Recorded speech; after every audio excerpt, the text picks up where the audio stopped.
잠언서 8장 말씀 함께 읽었습니다. 이 잠언서에서는 우리가 어떤 내용들을 보느냐, 우리가 1장의 후반부에서 지혜가 부르고 소리를 높이고 이것저것을 찾아다니는 그런 모습을 우리가 읽은 바가 있죠. 지혜를 의인화해서 마치 지혜가 사람인 것처럼 이렇게 표시가 되면서 지혜가 곳곳마다 사람들을 부르고 초대하는 모습이 있는데, 오늘 우리가 있는 1장, 우리가 1절부터 14절에 이런 내용에서도 역시 그러한 내용들을 또다시 확인합니다. 지혜가 계속적으로 의인화돼서 사람들을 찾고 부르는 그런 모습이 묘사가 됩니다. 그리고 그렇게 찾는 지혜가 어떠한 가치와 유익이 있는가에 대한 내용들이 중간 부분에 소개가 되고요. 그 지혜의 참된 궁극적인 그 본질이 뭐냐 할 때 그 지혜가 바로 우리 주 예수 그리스도이시다라는 사실을 우리에게 보여주는 내용이 이제 22절부터 그리고 31절까지 소개가 됩니다. 바울 사도가 예수 그리스도가 곧 우리의 지혜가 되신다. 고린도서 1장의 내용에서 그 내용들을 쭉 소개하게 되는데, 그와 우리가 비교해서 이 잠언서 8장의 이 후반부 말씀을 우리가 잘 볼 수 있다 하는 겁니다. 궁극적인 지혜는 곧 우리 주 예수 그리스도다 하는 내용들을 밝혀줘서 잠언서 전체 가운데서 이 8장에 있는 이 내용은 대단히 중요한 위치를 차지하고 있는 본문이다, 이렇게 여길 수 있겠습니다. 한번 살펴보시면 1절로 한번 다시 가보시죠.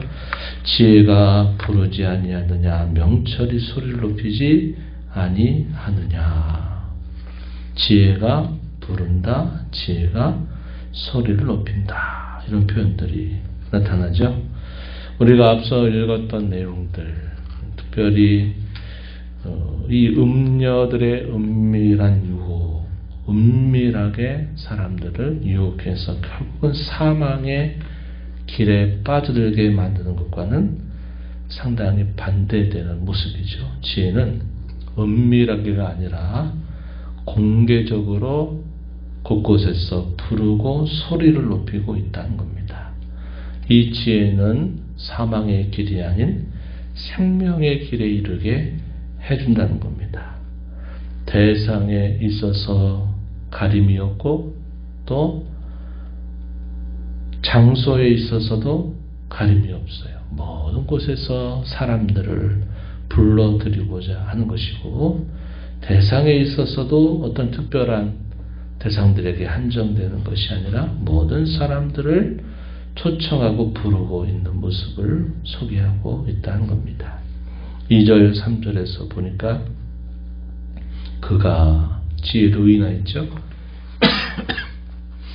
길가의 높은 곳에 내거리에 서며 성문 곁 문허기 여러 출입하는 문에서 불러 이른다. 사람들이 많이 왕래할 수 있는 곳, 그 어느 곳이든지 가림이 없이 계속 이 지혜가 불러들인다는 겁니다. 또 4절 5절 보게 되면 사람들이 내가 너희를 부르며 내가 인자들에게 소리를 높이노라. 사람들아, 내가 너희를 부르며 내가 인자들에게 소리를 높인다. 어리석은 자들아, 너희는 명철을 할지니라. 미련한 자들아, 너희는 마음이 밝을지니라. 이렇게 표현하면서 그 대상에 있어서는 사람들, 어리석은 자들, 미련한 자들, 이를 것 없이 모든 사람들을 다 불러 초청하는 모습이 소개가 되고 있다는 것입니다. 그 지혜의 내용을 여러 가지로 말하면 명철이라고도 표현되고, 밝은 마음, 가장 선한 것, 정직한 것, 진리, 악을 미워하는 것, 의로운 것들, 이것이 그 지혜의 내용으로 담겨 있다는 사실을 우리에게 보여주고 있습니다. 5절 얇은 명철, 하반절에 마음이 밝음, 또 6절에 보면 가장 선한 것, 또 하반절에 정직, 7절에 보면 진리, 또 악을 미워함, 8절에 보면 다 의로움, 이렇게 표현되면서 이 지혜가 담고 있는 내용이 이와 같은 그런 내용들을 담고 있다는 사실을 보여주고 있습니다. 이런 지혜를 받아들이는 사람을 두고 뭐라고 부르느냐? 총명이 있는 사람이다. 지혜를 얻은 사람이다. 이렇게 구절에서 소개를 해주고, 이 지혜의 가치는 은보다도 정금보다도 진주보다도 나아서 그 어떤 것과도 비교할 수 없다. 이렇게 말해줍니다. 10절, 11절 말씀입니다. 은을 받지 말고 나의 훈계를 받아라. 정금보다도 지식을 얻으려고 해라. 지혜가 진주보다 나음으로 원하는 모든 것을 이것에 비교할 수 없다. 이렇게 말합니다.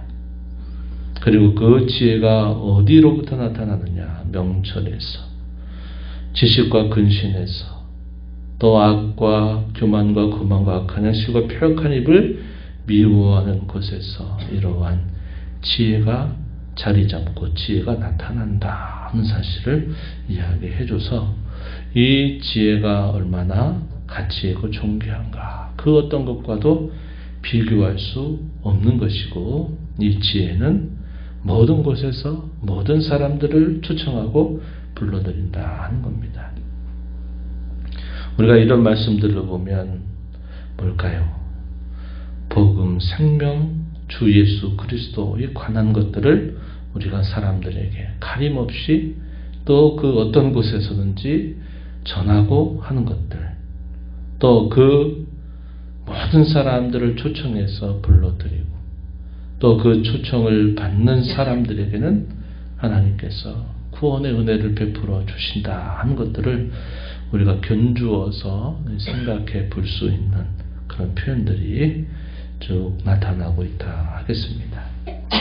이런 지혜가 주는 유익들에 관하여서는 이 지혜로 말미암아 왕들이 치리하고 방백들, 지도자들이 공의를 세우고 재상과 존귀한 자 모든 의로운 재판관들이 이 지혜로 말미암아 다스릴 수 있다. 이렇게 말해주고요. 이 지혜를 사랑하는 자에게 사랑을 입게 될 것이고 지혜를 찾으면 만날 수 있다. 이렇게 이야기해주고 있습니다. 17절 말씀을 한번 보세요. 나를 사랑하는 자들이 나의 사랑을 입으며 나를 간절히 찾는 자가 나를 만날 것이다. 이렇게 표현했습니다. 34절 가서도 보면 또 이렇게 표현했죠. 누구든지 내게 들으며 날마다 내 문 곁에서 기다리며 문설주 옆에서 기다리는 자가 복이 있다. 이렇게 표현합니다.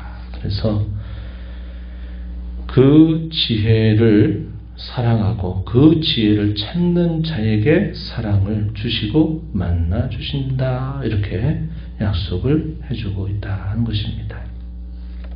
그 지혜의 열매는 금이나 정금보다도, 지혜의 소득은 순금보다도 훨씬 존귀하고 가치가 있다. 이렇게 말합니다. 그래서 그 지혜를 가지고 살아가는 그러한 사람들에 있어서 이 유익은 모든 것에 미칠 수 있다는 사실을 보여주고 있습니다. 그러면서 22절 이하로 가게 되면 이 지혜의 참된 본질이 바로 성자 하나님 곧 우리 주 예수 그리스도이시다 하는 사실을 우리에게 보여주고 있어요. 22절에 한번 가서 보시면 22절 여호와께서 그 조화의 곧 태초에 일하시기 전에 나를 가리셨다. 23절에 만세 전부터 태초부터 땅이 생기기 전부터 내가 세움을 받았다. 24절 끝에 보면 바다가 생기기 전, 샘들이 있기 전 내가 이미 났다.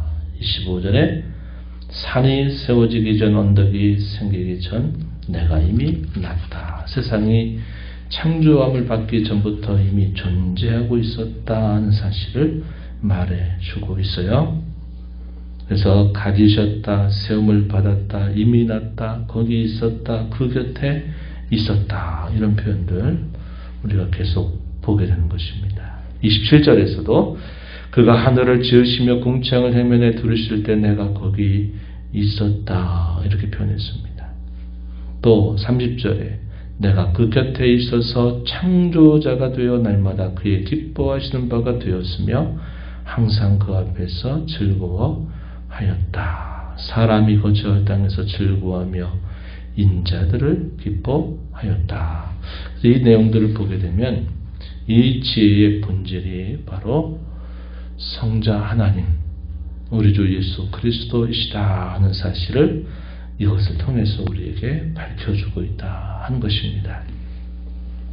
고린도서 1장 30절 이하에 보면 그런 말씀이 있죠.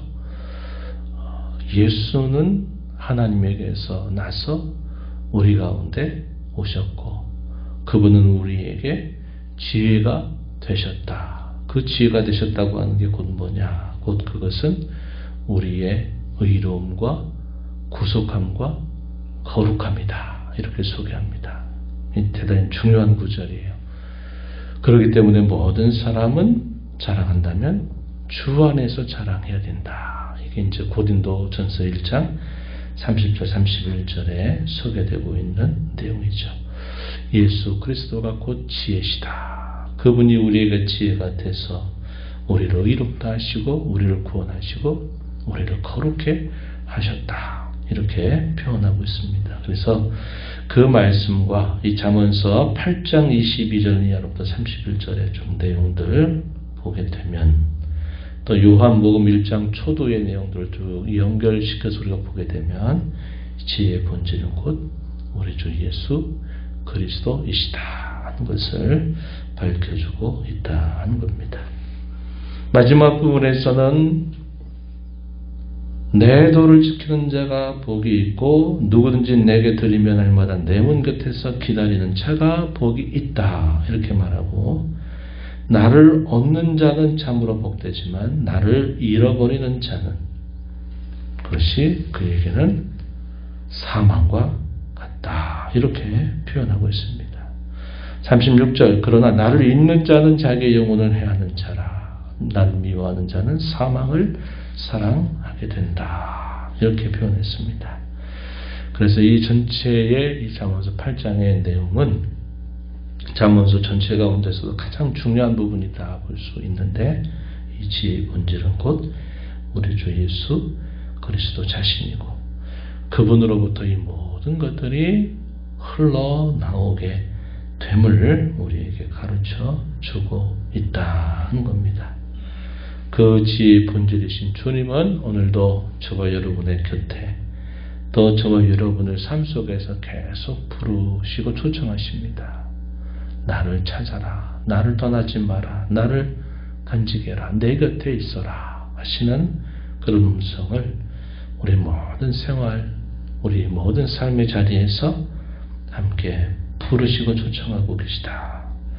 그분을 찾는 자는 그분을 만나게 될 것이고 그분을 사랑하는 자에게 사랑을 입게 하실 것이다 하시는 말씀을 우리가 기억하면서 우리의 지혜의 참 본질 되신 예수님 우리 심령 속에 모시고 그분과 동행하며 그분과 함께 살아가는 저와 여러분의 삶이 되기를 진심으로 축원합니다. 하나님 아버지 이 새벽 시간에 저희를 깨워주셔서 오늘도 주 앞에 이르게 하시고 입술을 열어서 주의 말씀을 소리내어 읽게 하시며 귀를 열어서 주의 말씀을 또 듣게 하시고 저희의 마음으로 주의 말씀을 또 생각하고 교훈받게 해주심을 감사합니다. 너희의 눈은 봄으로 너희의 귀는 들음으로 너희의 마음은 깨달음으로 복이 있다 하시는 주의 말씀처럼 주의 말씀을 온몸으로 받아서 그 말씀을 품은 자로 이하 허락받은 삶을 주와 함께 주님을 위해서 주와 동행하며 살아가는 저희들이 되도록 인도하여 주옵소서.